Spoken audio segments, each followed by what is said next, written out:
Broadcasting live from the Business RadioX studios in South Florida, it's time for South Florida Business Radio. Now, here's your host. Lee Cantor here, another episode of South Florida Business Radio, and this is going to be a good one. So you better have your pencil and paper ready to go and take some notes, because we have with us today Eric Coffie with Govcon Giants. Welcome, Eric. Hey, Lee, how are you today? Welcome. Thank you for having me. Well, I am so excited to learn what you're up to and share this great information with our listeners, because I think it is super important, and I think it's a great opportunity for a lot of folks. So tell us a little bit about Govcon Giants. How you serving folks? Yeah, Govcon Giants is a national organization. We actually recently became a nonprofit where we provide training resources for free online, helping small businesses win large contracts. So we've been doing that for 5 years now. We've successfully helped hundreds of companies land contracts, and thousands of businesses get registered to start partaking in the $600 billion U.S. federal government contract marketplace. So now a lot of folks don't include the government as part of their prospecting. They think, oh, I have to get business from another business. Can you explain why it's important to at least consider investing some time in trying to get government contracts? Well, I think a lot of times, if depending on how long people are in business, if you go back far enough, you'll see times where the only buyers that existed in the marketplace was the government. And so fortunately, I've had that experience back in my belt where you can go back just to 2008 when the market took a turn and there was no commercial companies that were buying products because everyone was trying to reserve their cash. The market was kind of shut down. And so it was difficult for businesses to maintain, to stay viable, and to stay afloat. And so the only customer that was buying at that time was the U.S. government. So it's almost like, I would say, when they tell you to go get a line of credit when you don't need the money, it's the same thing. You want to learn this marketplace when you don't need it, because by the time that you have to have it or that you do need it, it's going to be too late.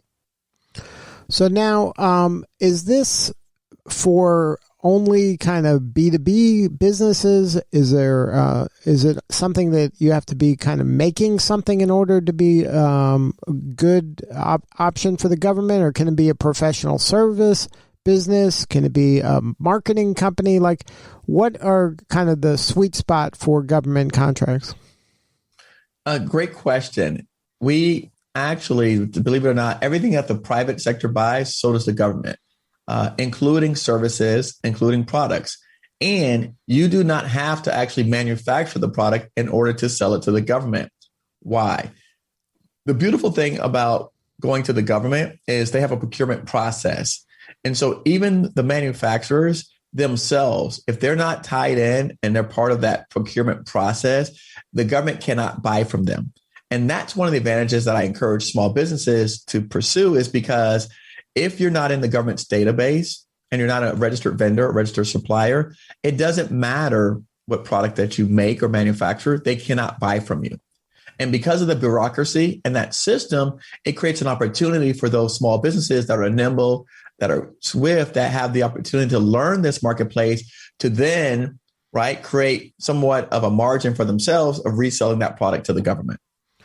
Now, when you're saying government, are you kind of discerning between state government, local government, federal government, or are they all kind of the government, or does each one have its own kind of, bureaucracy and strategy to get on their radar? Yeah. When I refer to government, I teach federal contracting. So I'm at the highest level. When you think about, for example, the national parks, you think about the Navy, the Army, right? Those are the agencies that I target. Health and Human Services. I do not target state and local.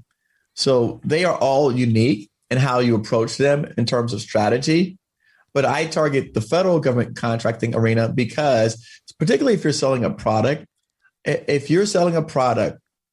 right, this particular customer, regardless of what state they're operating in, they still follow the same set of procurement guidelines and rules. And so that makes it really easy for a small company that doesn't have a lot of bandwidth. You don't have to learn 4 or 5 different sets of rules. So if you learn the federal government, how they operate and the rules in which to navigate and play in that marketplace, you can apply that to selling to Colorado, Texas, Oregon, because as long as it's a federal agency, it doesn't matter where they operate. They follow the same guidelines. Now, when you're dealing with the government, I've heard some stories where it's so complicated. There's so many forms, and you miss one form, then then they kick the whole thing back. You got to start again. They ask for so much information that to you might seem irrelevant. That why do they care about this thing? And now I got to find that thing, and it's gonna be a full-time job just to put my name in the hat. Is that accurate, or is that a myth? Like, how does it work? No, that's pretty accurate. I would hate to say it's a myth. It's pretty accurate. You do have to go through an extensive process up front in order to qualify, right? And so that's one of those barriers to entry that keeps a lot of people out. But that also creates a unique opportunity for the persons who do learn how to navigate that, right? To essentially make everyone else their workers and their subcontractors. So yes, there is, and again, I just had this conversation with someone this morning. There is those barriers to entry up front, which is part of the difficulty. But once you get past them, the opportunity on the other side is endless. So you're saying that it's an investment worth making? It's an investment worth making, absolutely. Now, is it something that I can just go, you know what? I'm just going to pay someone to do all that for me. Can I do that? Or is this something that I have to hire a consultant? They're going to tell me what to do, but I can't get around not doing it. I can't pay someone to do this for me. You can pay. There are companies out there that you can pay to help you with the registration process. Absolutely. We know of companies that we recommend to help you with that registration process. If it's on the federal side, we can help you with the registration process at Govcon Giants. We do have a for-profit arm that helps companies with proposal writing, business development.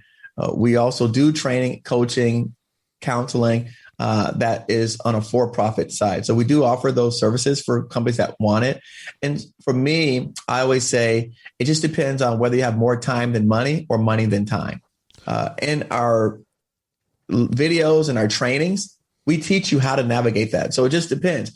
Do you have more time than money and you want to pay for it? But we're still going to need your information at the end of the day. So I'm going to need to know your revenues, I need to know your sales, how many employees you have, who's the point of contact.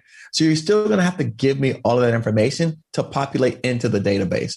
So it just depends on how much handholding you need versus how much you actually want to spend.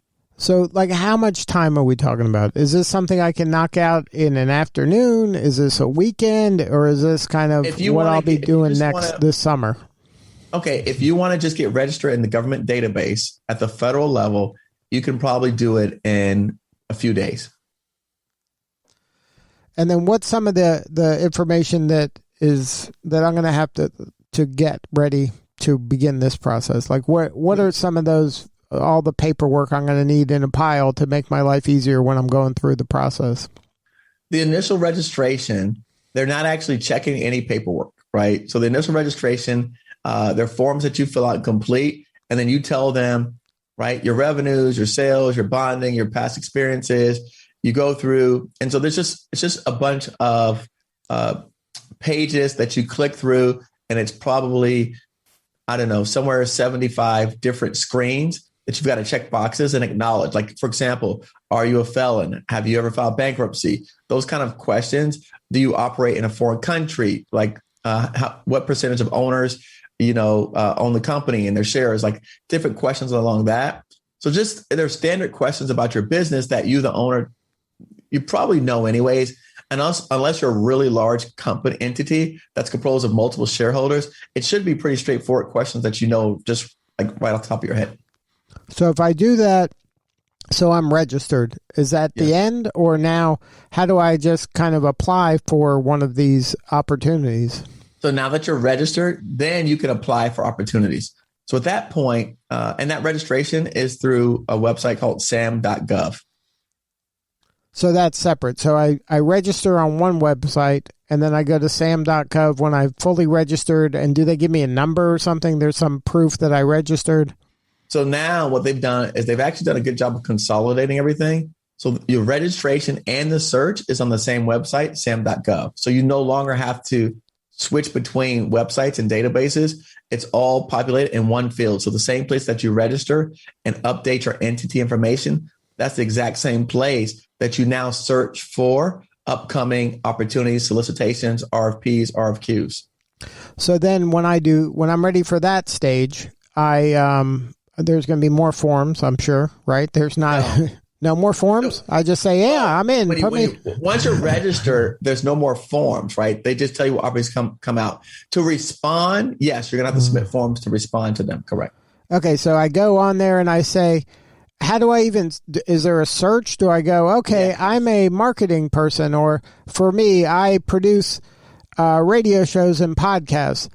Do I just search for that? And then they'll say, here, the Department of the Forestry wants help in making a podcast. Yes, correct. That's exactly how it is. That's how it is. No, it's exactly how it is, Lee. You literally can type in the word podcast into the search bar, and it will populate all of the current contracts or solicitations looking for podcasts, as well as past awards that have the word podcast in the description. And then so they're going to ask, aren't they going to ask for kind of specific things? So again, we're talking about the search now, right? We're at the search phase. So I look up podcasts. So what, like 10 things show up for podcasts, or 100? I have no idea. Well, Lee, I don't know everything, right? Because that would mean the database is populated with hundreds of thousands of pieces of data, right? I don't know how many going to show up for podcasts versus construction. But it could be, just say 5 show up that are kind of in the ballpark of what I do. Right. Because it's not going to be super exact, right? It's going to be kind of like, I'm going to be able to go, yeah, I could probably do that, right? Like it's not ever a perfect match. No, and that's actually a really, really, really good point, because I think one of the things that I want everyone to understand is what Lee just pointed out. When you search, it's not going to be exactly what you do, because it is the government. So they may want the podcast, but maybe they want you to record it inside of their government facilities. Right. Or maybe they want you to do it on government equipment or government property because it's proprietary. Does that make sense? Yeah. So that's where maybe podcasting, but maybe they want you to do it at their location or on site or using their equipment or sending your team members to record a podcast in a foreign country. So it's not going to be like you get to pick how you deliver the service. But do I even apply to that because it's not an exact match, or do I just say, that's it? I don't know what they want. That's a business decision, right? I mean, that's a business decision for you. If the opportunity warrants for example, I actually did respond to one for podcasting, and it was to create a podcast in Alaska that discuss the natural culture of Alaska. And because a lot of what happens is they're saying that a lot of the natives in Alaska, they don't have cable, but they do have radio. Right. And so this was to capture that experience and broadcast it through a vehicle that they had access to. So you said, okay, I can do that. And then is there a place to can I get clarification or ask a question, or do I just have to kind of go boldly forward and just guess to the best of my ability that I understand what they're asking for? You will have the opportunity to ask questions and engage back and forth. You have to send it in writing. And that way, what they do is they will publish a list of all the questions and answers to them publicly so that everyone has access to the same information. So is that your recommendation? If you have questions, ask the question? Absolutely. Yes, I do. Yeah, absolutely. And then, so this sounds like it's not something that is going to solve my financial problems today or this week. Like this takes some time to go through this process. The government, the procurement process is really slow. And I always tell people that if you're starting off in government contracting, right? And again, I'm referring to federal. I would expect at least 1 year before you land something. So you're going to have to do a lot of legwork and apply for a lot of things in the hopes that a year later something might actually happen. Yes. And that's, again, if you're doing it on your own, right? If you that you can accelerate that with a mentor or with a coach. But yes, I would plan for at least 1 year, just because the procurement cycles, right? For example, we're in June, the government's fiscal cycle closes in September. So they already have, for the most part, the contractors and the vendors that they want to use to close out the year. Now, if I am a minority or a woman, a veteran, are there certain kind of, I don't want to say advantages, but maybe I get to check different boxes that make me more attractive as a vendor? Yes, they do exist. In the federal level, they have small business, they have women, veteran, hub zone, and then they have another designation, 8A, which stands for socioeconomic disadvantage, economically disadvantaged persons. Yes. So that's just, I get a different, I get to check a different box, or I get to add a different number. I have to be registered in that group too to prove that I really am what I say I am. To qualify for those opportunities, yes, you have to be registered, but not only registered, you actually have to become certified. So the registration that I initially mentioned is self-registration. These other processes require certification, so you have to actually get approved. So that's another series of steps to check those boxes. Is there an order? Should I get certified before I get registered, or does it matter? No. Because remember, you're getting registered just to qualify and be eligible to participate. So you would register first. Just allow you to check different boxes. Okay. It doesn't make you that doesn't make you ineligible to participate. So now you mentioned a mentor. Is that part of the service you're offering on your nonprofit side, or is that the for-profit side? Yeah, right now we do that on the for-profit side. So a mentor is one of the services you offer. Yes. But before you reach out to me, the government themselves, with our taxpayer dollars, offers coaching services. Now, it's very limited, but it's a great place to start for someone who's never, ever done this before, right? For free, you can reach out to an organization called Ptac. Ptac, PTAC, Procurement Technical Assistance Centers. Right. They're normally associated with universities, and they're normally in major cities throughout the U.S. And you can reach out to them, and they can help you with a lot of this initial upfront legwork when you're first getting started. And I encourage everyone to start there, even before you come to me. So that'll answer some of the basic questions, and it might weed out the people that are like, this is too hard. Yes, exactly. Right. I don't want to do that work, so let Ptac do it. Right.